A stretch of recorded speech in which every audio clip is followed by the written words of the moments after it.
Hi, my name is David Huang. I'm the co-founder of WHATif. So we wanted to ask the question, what if?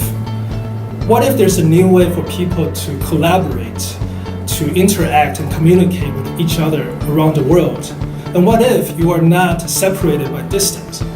So we believe that VR and AR technology will allow people to overcome that obstacle and be able to bring people together and have a different way of communicating and working together.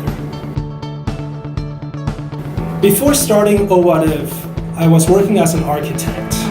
So many people think that architects design buildings. That's only partially true. Ultimately, architects design experiences of how people interact with the world and how people interact with each other. So when the AR and VR technology emerged, I realized that I had a unique experience with experiential design that I can apply to this new medium. So I decided to jump ship and kind of focus on developing this new technology. So as an architect, I've been trained to think about how users experience a certain space. So we focus a lot on telling a story, basically, through designing the environments. And I think that translates very well to VR, because in VR, you're ultimately using all your senses to experience a space. And my training really came into play to tell that story in a very unique and personal way for the user. Kind of big idea we had was to create a multiplayer experience so that people can play together. And we also noticed that the kind of early stages of VR, many games were limited by their motion. The way they move, the local motion is limited to a certain space, and they kind of stand in one place and shoot around at different enemies coming at them. And we thought that's very limiting for VR. VR should be very liberating. You shouldn't be limiting yourself to one localized area. So we wanted to create an experience that you can fly around and be free and be completely liberated in this space. And thus the idea of BattleSky VR, to let you fly in the sky and play with other people. Motion sickness is a big deal in VR. To eliminate that, you basically have to somehow let users have control of the motion with your body.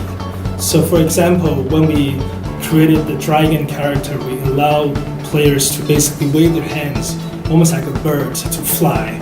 And the harder you wave, the higher and faster you fly. So with that kind of one-to-one translation from your physical motion to the virtual, I think that's the main key for eliminating motion sickness in our game. January this year,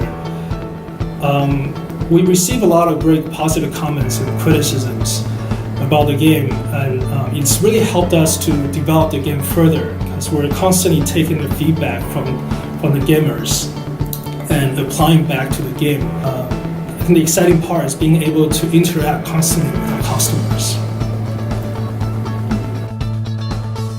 It was challenging to get enough players online at any given time. So that's one challenge. Another challenge with developing the BattleSky VR was that I think initially we had a different approach in designing the art. We wanted to have a very simple, almost cartoonish art style in the beginning, and we wanted to focus on the gameplay. But we started getting feedback from our players that they feel like the artwork looked unfinished. And in fact, I think almost about 80-90% of our comments focus on the art. So we actually, for about 5 to 6 months, we stopped the production and focused on the art to rebrand the whole project with a new artistic kind of direction.